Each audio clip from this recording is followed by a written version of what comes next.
Good morning everyone. आज हम पढ़ेंगे बच्चों। आज मैं आपकी नई यूनिट स्टार्ट कर रही हूँ। बीए पार्ट फर्स्ट की नई यूनिट स्टार्ट करूँगी जिसमें आपका महासागरीय विज्ञान का अध्ययन किया जाएगा। इससे पहले हम लोग जो थे अभी तक हम जो पढ़ रहे थे वो फर्स्ट यूनिट थी, पहली यूनिट थी, जिसमें कि हमने देखा था कि लिथोस्फीयर के बारे में अध्ययन किया था। पृथ्वी के स्थल रूप का अध्ययन किया था कि पृथ्वी पर जो स्थल रूप हैं, जैसे पर्वत है, पठार है, मैदान है, महाद्वीप है, महासागर है, इनकी उत्पत्ति से संबंधित कौन कौन सी हमने संकल्पनाएं पढ़ी थी। और फिर हमने पढ़ा था कि पृथ्वी के ऊपर होने वाले अपरदन और निक्षेप के बारे में पढ़ा था कि पृथ्वी के ऊपर जो अनाच्छादन की क्रियाएं हैं उनके द्वारा कौन कौन से स्थल रूप, यानी कि कुल मिलाकर हमने अभी तक जो अध्ययन किया था वो पृथ्वी के धरातलीय भाग का अध्ययन किया था कि उनकी उत्पत्ति से लेकर के उनमें कौन कौन से स्थल रूप पाए जाते हैं। आज हम पढ़ेंगे सेकंड यूनिट। मैंने आपको पहले भी बच्चों, जब मैंने आपको सिलेबस भेजा था, आपको मैंने बताया था कि भौतिक भूगोल के 3 पार्ट है, 3 हिस्से हैं। पहला जो है वो है लिथोस्फीयर, यानी कि स्थल रूप का अध्ययन था, स्थल खंडों का अध्ययन था। दूसरा है वायुमंडल, जिसमें हम सिर्फ क्लाइमेट के बारे में अध्ययन करेंगे, क्योंकि जितने भी जैसे हवा है, वाष्प है, बादल है, वर्षा है, वाष्पीकरण है, जितने भी वायुमंडल में होने वाली जो घटनाएं हैं और क्लाइमेट के जितने भी तत्व हैं उनके बारे में हम अध्ययन करेंगे। और जो लास्ट यूनिट है, चौथी यूनिट जो है, उसका नाम है ओशिनोग्राफी, यानी समुद्र विज्ञान के बारे में हमको अध्ययन करना है कि जो समुद्र विज्ञान है, पृथ्वी के ऊपर जितने भी महासागरीय भाग है उन महासागरों का अध्ययन करना। पहले हमें अध्ययन करना है उनके लोकल स्थिति का अध्ययन करना है कि उनकी सिचुएशन क्या है। फिर हमें उनके उच्चावच से लेकर के उसमें चलने वाले पानी की जितने भी गतियां हैं, महासागरीय संसाधन है, महासागरों में पाए जाने वाले जीव जंतु है, और महासागरों के तापमान, लवणता, उच्चावच, इन सब का हम अध्ययन करेंगे। तो आज मैं आपको थर्ड यूनिट स्टार्ट कर रही हूँ। नेक्स्ट बीच की यूनिट मैंने आपके छोड़ दी है।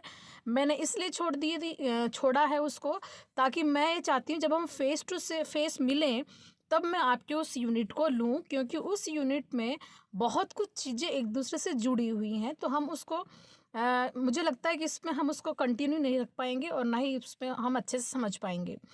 तो वो हम क्लास रूम में जब हम मिलेंगे नेक्स्ट कभी भी, तब मैं आपको सेकेंड यूनिट पढ़ाऊँगी। आज मैं आपको पढ़ाऊँगी महासागरीय नितल का उच्चावच, यानी कि पृथ्वी के ऊपर जो महासागरीय पाया जाता है उस महासागर का नितल मतलब तली, उसका उच्चावच क्या है, कैसा, उसके बारे में पढ़ेंगे।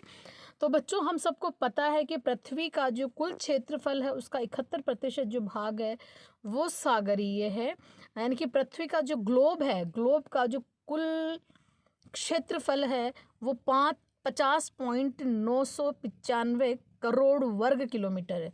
किसका? पृथ्वी का, जिसमें सागर और महासागर दोनों आ गए हैं और साथ में महाद्वीप भी आ गए हैं, जिसमें से 36.106 करोड़ वर्ग मील जो है वो महासागर है।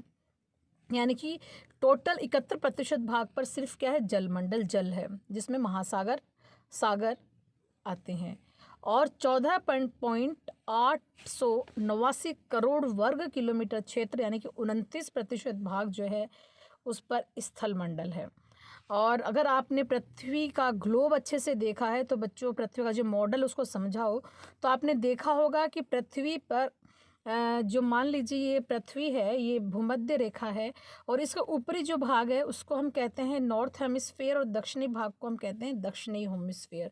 तो जो उत्तरी गोलार्ध है उसको हम स्थल गोलार्ध भी कहते हैं, क्योंकि वहाँ पर स्थल की अधिकता है, और दक्षिणी गोलार्ध को हम जल गोलार्ध भी कहते हैं, क्योंकि वहाँ पर जलीय भाग की अधिकता है। और आप देखना बच्चों, यूरोप, एशिया, उत्तरी अमेरिका और ये जितने भी महाद्वीप, अफ्रीका का आधा हिस्सा, ये सारे जो है उत्तरी गोलार्ध में है। दक्षिणी गोलार्ध में क्या आता? आधा अफ्रीका आता है, कुछ दक्षिण अमेरिका, ऑस्ट्रेलिया, बाकी सारा जो है उत्तरी भाग में। इसलिए हम उत्तरी गोलार्ध को जल गोलार्ध के नाम से जानते हैं।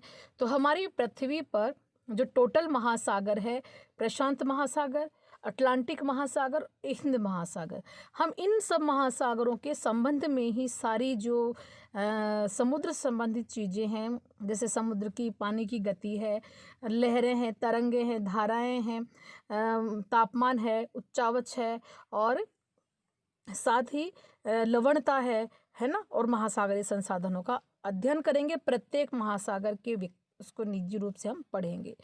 तो आज हमारा जो चैप्टर उसका नाम है महासागरीय नितल का उच्चावच, यानी कि महासागर जितने भी हैं, जो अपने तीन, मैंने आपको 4 महासागर जो हैं, प्रशांत महासागर, अटलांटिक महासागर, हिंद महासागर और आर्कटिक महासागर। चूँकि आर्कटिक महासागर हमेशा बर्फ से आच्छादित रहता है, तो हमारे पास जितनी भी जानकारियां हैं अभी तक आर्कटिक महासागर के बारे में, वो सफिशिएंट नहीं है, इसलिए हम उसको नहीं पढ़ते हैं। हम सिर्फ 3 महासागरों के बारे में अध्ययन करेंगे। तो कौन कौन से जो नितल है जिनके बारे में अपने को पढ़ना है बच्चों, तो पृथ्वी के ऊपर जो स्थलीय भाग है, उस पृथ्वी का जो महासागरीय भाग है, उस महासागर की जो तली है, उस पर 4 प्रकार की स्थलाकृतियाँ हैं।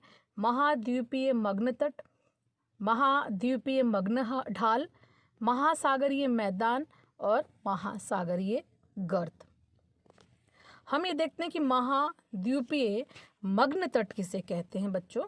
तो महाद्वीपीय जो मग्न तट है, इसका महाद्वीपों का किनारे वाला भाग जिसको कि हमेशा जल से डूबा रहता है, यानी कि महाद्वीपों का वह किनारा भाग जो कि हमेशा महासागरीय जल से डूबा रहता है, जिसकी की औसत गहराई लगभग 100 फैदम, एक फैदम में जो होते हैं 6 फीट होते हैं, तो लगभग जिसकी जो गहराई है वो 600 फीट होती है, जिसका ढाल 1 डिग्री से 3 डिग्री के बीच में होता है, उसे हम महाद्वीपीय मग्न तट कहते हैं। कुल मिला के मग्न तट क्या है? मग्न तट जो है महाद्वीपीय भाग का हिस्सा है, लेकिन वो समुद्र में डूबा हुआ है। यानी कि महाद्वीपों से जुड़ा हुआ भाग जो कि समुद्र के पानी में डूबा हुआ है, उसे हम महाद्वीपीय मग्न तट कहते हैं। तो इस प्रकार के जो मग्न तट होते हैं, यह मुख्य रूप से जो स्थलीय भाग होते हैं, जो तटीय भाग होते हैं, उनके उच्चावच पर डिपेंड करता है। जिन तटीय भागों पे मैं आपको डायग्राम बना के समझाने की कोशिश करती हूँ बच्चों। जैसे मान लो यहाँ एक पहाड़ है, पर्वत है, और पर्वत से जस्ट निकलते ही महासागर स्टार्ट हो जाता है, शुरू हो जाता है। तो जिन महासागरों के तटीय भाग पर पर्वत होते हैं, जैसे रॉकी पर्वत है ना, एंडीज पर्वत है, दक्षिण अमेरिका का एंडीज पर्वत जो है वो बिल्कुल तटीय भाग से जुड़ा हुआ है। तो जिन महाद्वीपों के तटीय भाग पर्वतीय होते हैं, उनके जो तटीय भाग होते हैं, वहाँ पर मग्न तट बहुत कम होता है, क्योंकि वहाँ पे ढाल होता है, इसलिए उनकी गहराई, उनके विस्तार जो है बहुत कम होता है।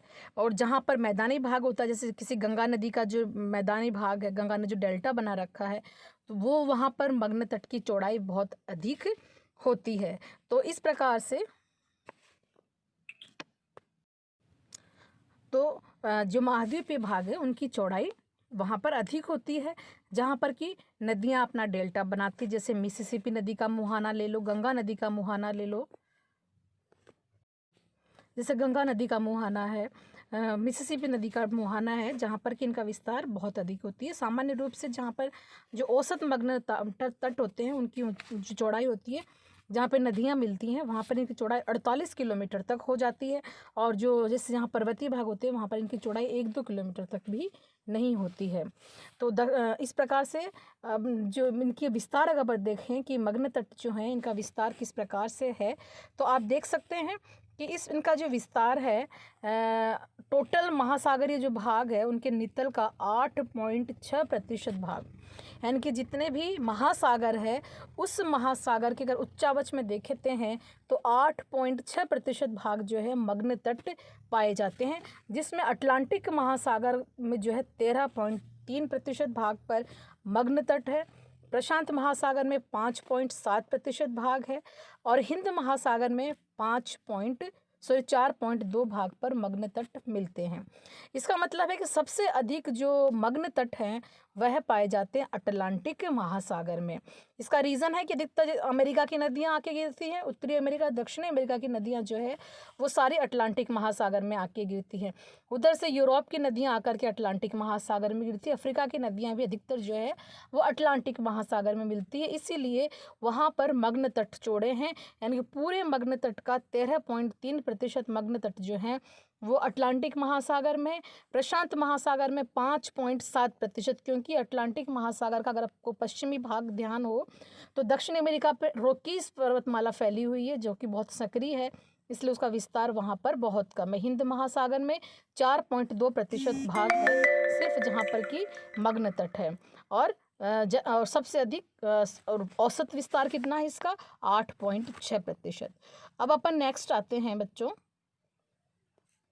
भारत में मग्न तट की स्थिति क्या है वैसे अपन देख लेते हैं। भारत में जो मग्न तट की औसत चौड़ाई जो है वो है 50 किलोमीटर, है ना। और आपको पता ही है कि वो 100 फीट तक पानी भरा होता है इसमें।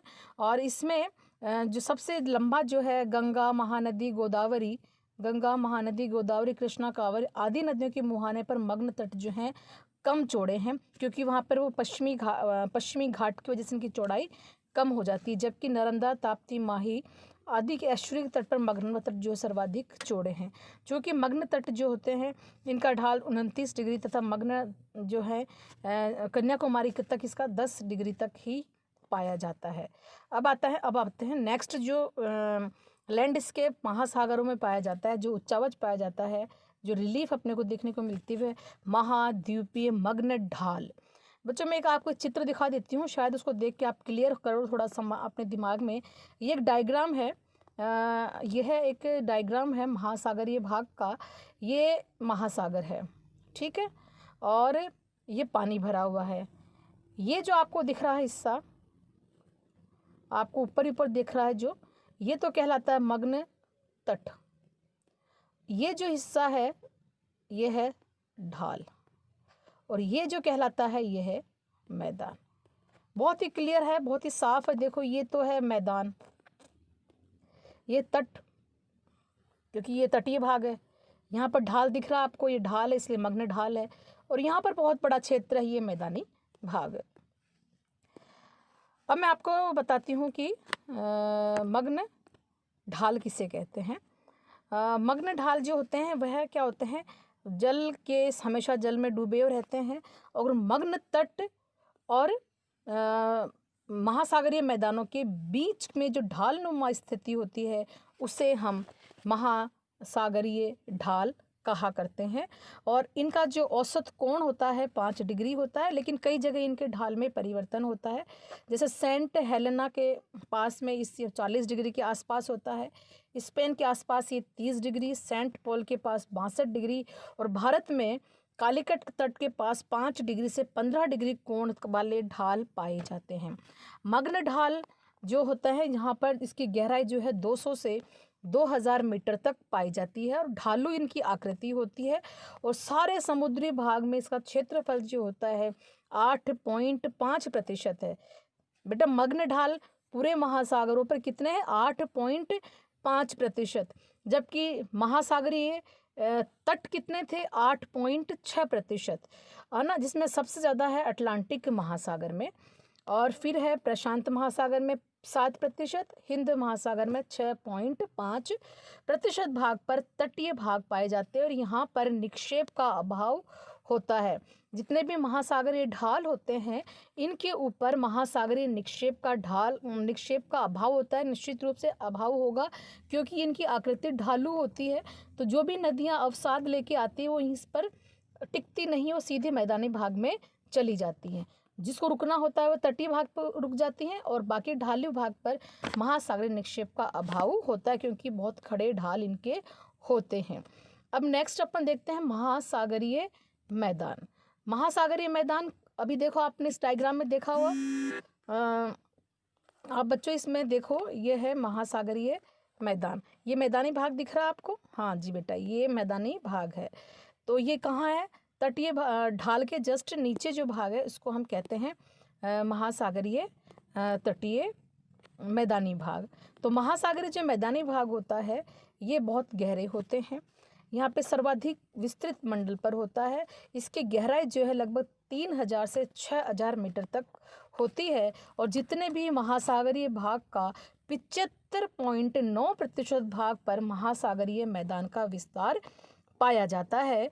परंतु हर सागर का अलग अलग विस्तार जैसे हम देखते हैं तो प्रशांत महासागर में इनका विस्तार जो है वो 8.3% है। हिंद महासागर में 80.3% तो है प्रशांत महासागर में। हिंद महासागर में 80.1% है और जबकि अटलांटिक महासागर में सबसे कम है 54.9%। इसका रीज़न क्या है?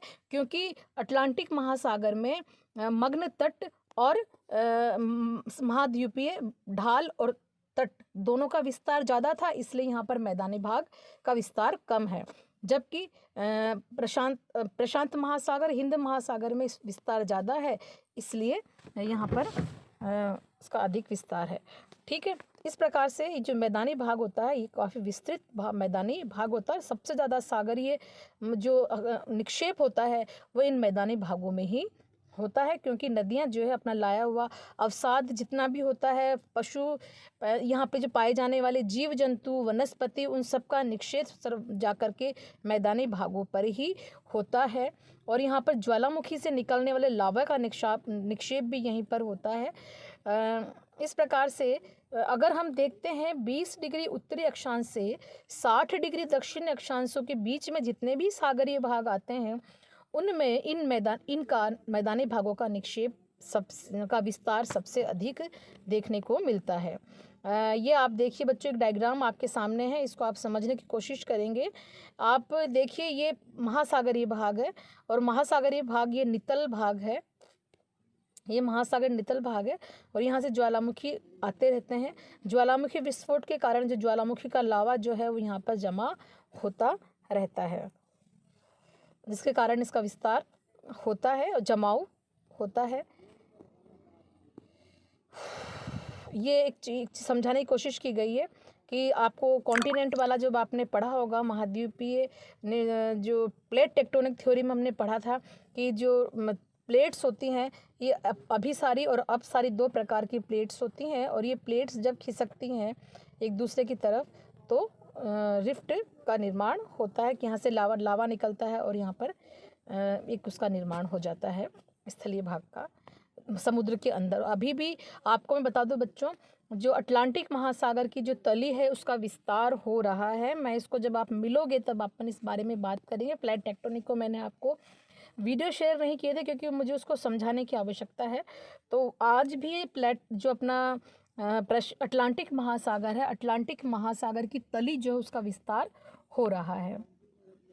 इसके अगले जो चैप्टर हैं इसी चैप्टर को हम आगे कंटिन्यू करेंगे दूसरे वीडियो में। आप इसको अच्छे से